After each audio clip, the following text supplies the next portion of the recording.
Okay. Let's start with how you began your idea for campaigning. What made you decide to start running for governor? Started running for governor because the same reason why when I was a Tennessee state trooper, I arrested more drunk drivers than anybody in the state, was to protect the public. Drunk drivers are dangerous. I didn't have any ill will toward them, but I know that getting into the backseat of a patrol car, taking them to jail, getting them off the road, having them answer to a court whether or not they were found guilty or not was beyond me. I just told the truth in court was good for the public.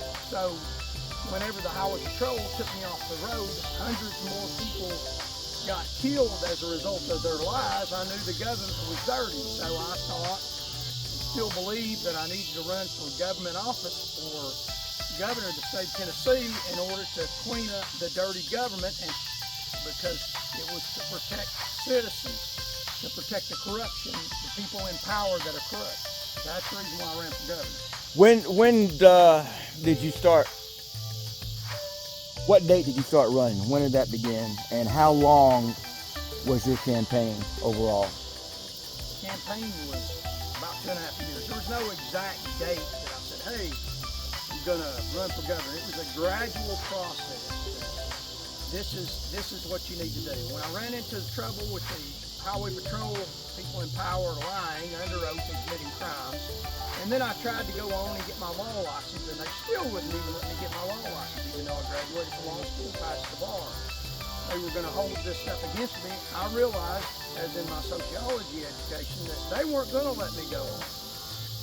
And that's fine with me, but they do that to other people all the time. So in an effort to protect other people, I decided to run for governor. It was a gradual process. During the time when Governor Bill Lee, we call him High Bill's gas tax, which he's raising taxes, during the time that he ran for governor the first time, I thought that maybe I need to run, but I wanted to give myself an opportunity. So after he got elected, then about a year after his in office, after the year after he was in office, I decided I need to run for governor. So about 3 years, about a year into his office administration, him praising Governor Haslam, I thought, well, I can run and maybe I can win. So about three years before I started running, and I actually announced it about 2.5 years before I ran. What was that like, campaigning daily? What did you do to campaign? What were the methods that you used? The methods I used was door knocking. Knocked on about 40,000 doors and asked other people. Other people went with me. You actually went with me on several occasions, and I took pictures of every city that I was in beside the city to prove that it wasn't a fake that I was there.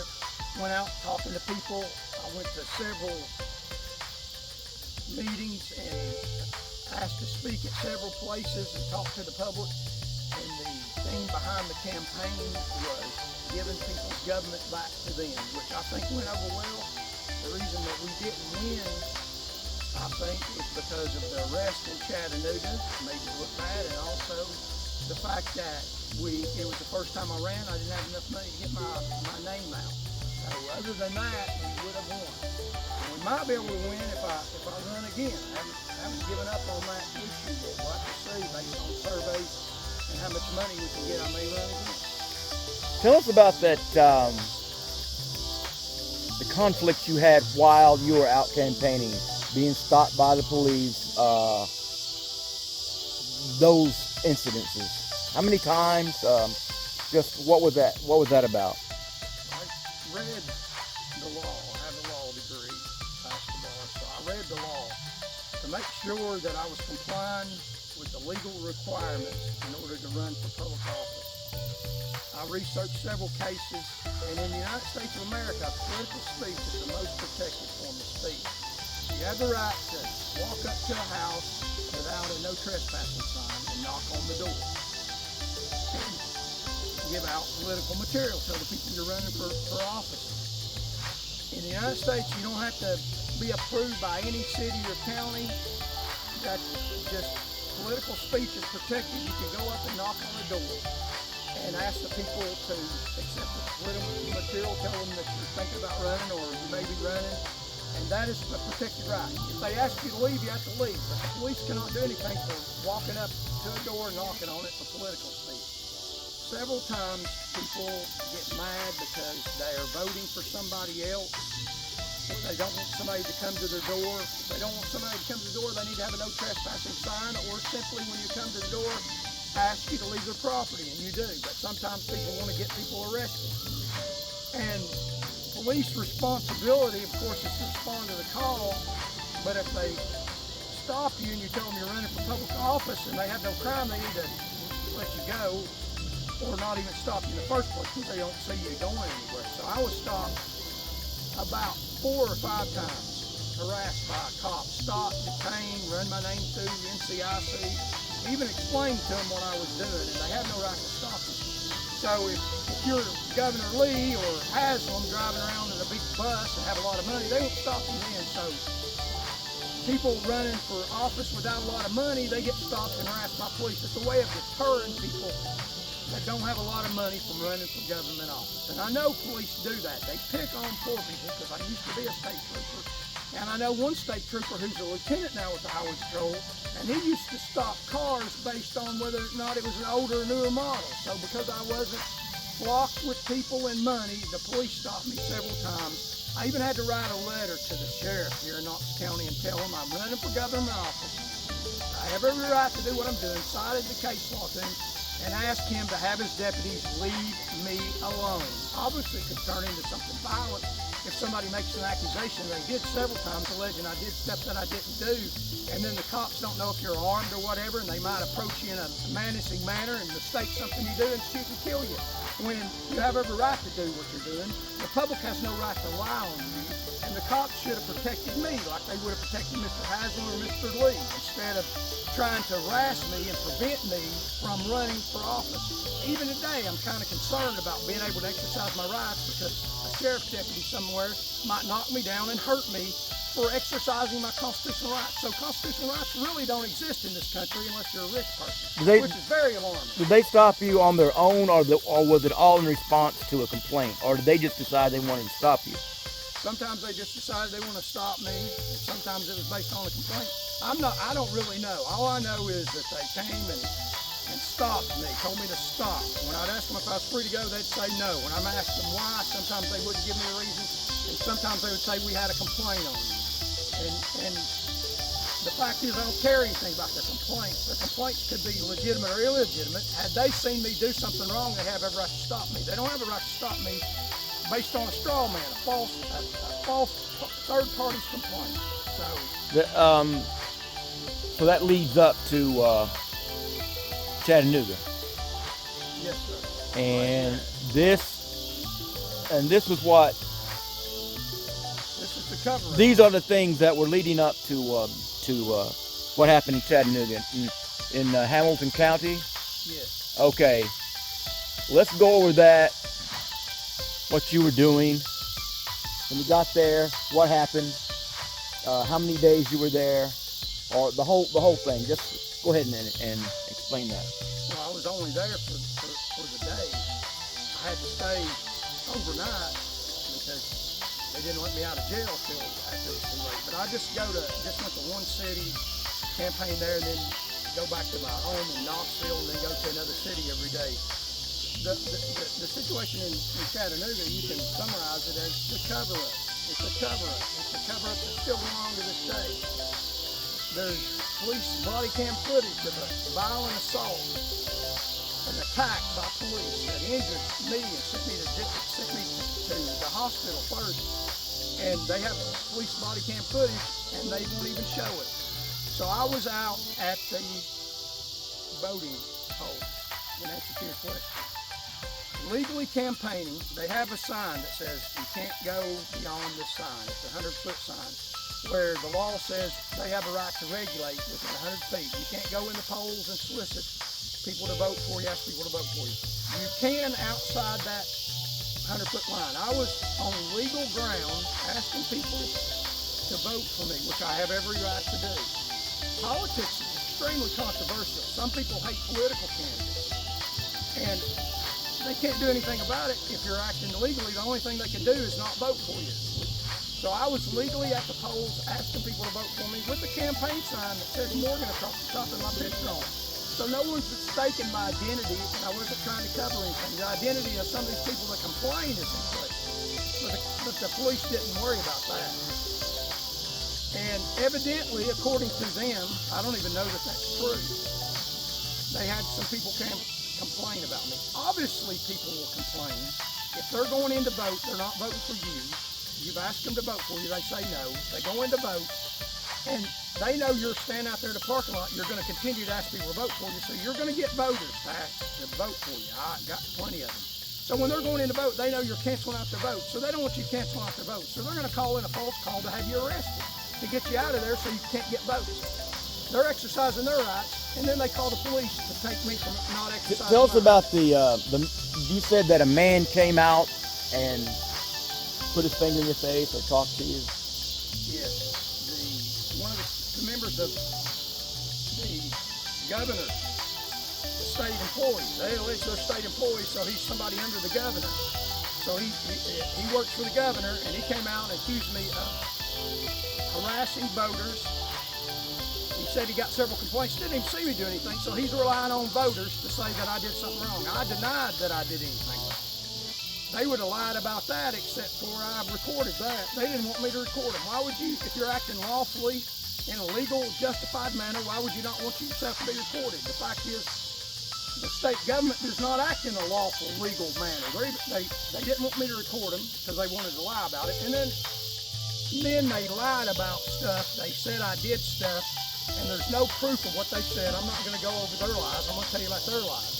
They lied, said that I was harassing voters and getting people face. The state employee of Mr. Lee came and got in my face and acted violent and threatening towards me. So it wasn't me committing a crime, it was them. And this is caught on video of him coming toward you. Yes, I posted it on Facebook, and the news media just plays part of it. They don't play the whole thing.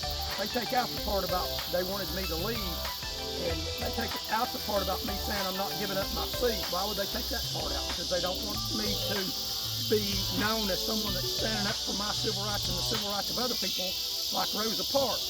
So if a white man stands up for his rights, and nothing against black people, I'm a big fan of Rosa Parks, that's different than a black person, which is not fair.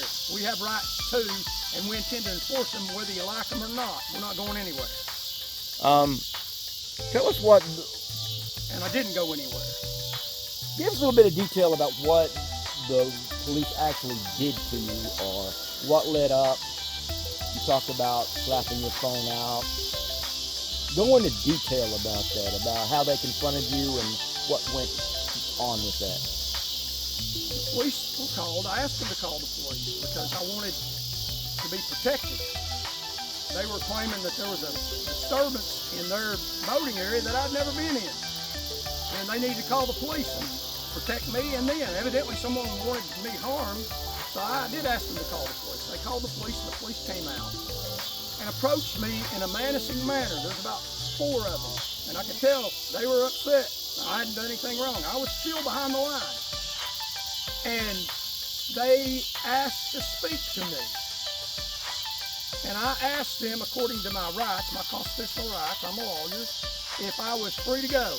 Now those are legal phrases, because if you're not free to go, you don't have to answer questions. If I'd been free to go, I would have left, because I did not care to talk to the police, because I'd already talked to one of the state employees of Governor Lee, and the police, I thought, would back him up, so I wanted to leave. I didn't want to stand there and get entrapped by the police. They told me I couldn't leave. They now claim that I asked them to arrest me. That's a lie. I didn't ask them to arrest me. I asked if I was free to go. I didn't want to be arrested. They took my rights away from me. They arrested a political candidate. The statement I made is if I'm free to leave. The police said no. And they said, we need to ask you some questions. If you're in custody legally, you're in police custody, there's 2 prongs to being able, the Constitution kick in. Custodial interrogation. That's legal. That's supposed to be the law in Tennessee. If you're in custody, then they can interrogate you, but you don't have to answer questions. So I told them I wasn't leaving. They alleged I tried to leave. That's a lie. They lied in the police report, which is a criminal offense, which is why they won't release the video. They said that I tried to walk off. That's not true. I asked them if I was free to go. When they said I wasn't free to go, I stayed. I exercised my right that I was not answering any questions, which is my right. If you're in custody, which they said I wasn't leaving, then the next prong is interrogation. They asked me, they said they needed to talk to me. I said I'm not answering any questions. That is my right. If you're in police custody, you don't have to answer questions. They took that right away from me, threw me on the ground, demanded I talk to them twice. They said, no, we need to talk to you. I said, no, I'm not answering questions. I did not try to leave. They lied. They said I tried to leave. Because I wouldn't answer questions, they pretty much did, they waterboarded me. They threw me on the ground and kneed me in the back so hard 3 times. I remember saying, oh God. And they alleged that I didn't put my hands behind my back. They didn't ask me to put my hands behind my back. There's other video of Chattanooga police arresting people. They walk up to them, and they have a discussion with them, and they say, okay, turn around and put your hands behind your back. And the person turns around and puts their hands behind their back. If they had told me to put my hands behind my back, I would have turned around and put my hands behind my back. They didn't say that to me. They said, you're going to talk to us. I said, no, I'm not answering questions. That made them mad. That made the Chattanooga police officers mad. And that's when they violated my right. Had they said, turn around and put your hands behind your back, I would have. Had they said, put your hands out, I would have. They didn't say that. They said, you're under arrest, and then they grabbed me and knocked me down and kneed me in the back, violently hurting me, and sent me to the hospital, and violated my constitutional rights. Did they give you, Mirandize you? No, they didn't. They didn't Mirandize me. They demanded that I answer questions, and anybody knows in America you don't have to answer questions. You can't leave, but you don't have to answer questions. They didn't Mirandize me. No, if they were going to Mirandize me, they would have known that I had a right to remain silent. They didn't give me the right to remain silent. So I was going to talk to them, or they were going to beat on me.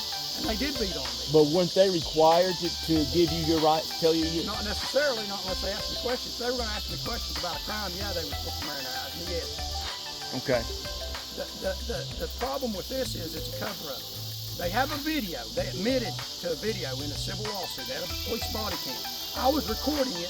That also made them mad because I recorded them demanding that I answer questions when you don't have to answer questions. The police in America can't waterboard you because you refuse to answer questions. They have to prove their case in other ways. This is America. If they had some kind of accusation that they thought they could prove, they needed to arrest me. They didn't need to throw me down and beat on me because I refused to answer questions. That's waterboarding, a form of it. And this case is about a cover-up. They did wrong. They had a body camera. They messed up my phone that was recording it. And then they charged me with crimes and made false statements on an arrest report, which is a criminal offense. They literally made statements on the arrest report that make no difference. They said that I threatened to sue them. I did threaten to sue them after I was arrested. And I not only threatened, I did. And the case in federal court was continuing to go on. How many days did you spend incarcerated? For about 7 or 8 hours. They kept me incarcerated even after a judicial commissioner signed a release on my own recognizance. I was held for 4 or 5 hours after I was released. They had no reason to detain me. I agreed to come back to court, and I had been released, and they kept me in prison for about 4 or 5 hours after they agreed to after I was released by a judge for no reason. What was the final outcome? The final outcome is that I filed a civil lawsuit against them, contesting their violation of my constitutional civil rights, freedom of speech, and they were going to dismiss the charges against me in a year, hold them over my head because they knew they had no reason to, they couldn't prosecute me. They couldn't get it through a jury. They might get it through one of their Tennessee dirty judges, but when you're being charged with criminal stuff, you have a right to a jury of your peers. And I would have demanded a jury of my peers. They were going to hold it over my head for a year. My civil case was going forward that I filed in federal court. It hadn't been dismissed. When they were going to hold it over my head for a year, I had 45 days after they dismissed it, which was in October 24th of this year, to go to federal court and ask the judge, according to his opinion, to reinitiate the case. But I agreed to dismiss my case if they would dismiss it immediately, which they did. They dismissed the case immediately. So what they've done is they've had a straw man, which was in this case a straw woman, hold illegitimate charges over my head to get me to dismiss a federal lawsuit that had not been dismissed. So they literally use a false charge to get you to dismiss good charges against them in federal court. So it's a crooked system that benefits the wealthy, and I'm here today standing for Tennesseans and Tennesseans' rights. We need to band together and get rid of these crooks, these people in office that will charge you with false criminal offenses. In Knoxville, they had a woman that's running for mayor now. She was running for governor. She got arrested. They released the body cam footage of her arrest. Why won't they release the body cam footage of my arrest? She just happens to be a black woman. Is there prejudice against a white man? They refuse to release a video. So this is a cover-up that needs to be dealt with. They committed civil rights violations, violent civil rights violations, and they need to be dealt with.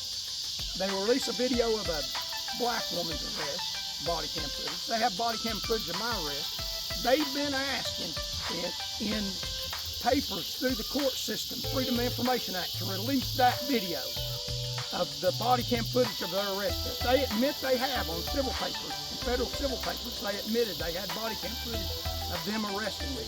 They refused to release that body cam footage of a violent arrest against a white man. Reverse discrimination. Do you have any words of advice for people in general? We need to band together. Subscribe to my page. Band together and let's put people in government offices that will stand up for you and not for the establishment. The establishment is crooked. They commit crimes. They're very dangerous. I'm standing in the gap. Please support and help this channel and help this fight. This fight's not for me. This fight is for you. And that's what it started for, to protect you. Thank you all very much. God bless you.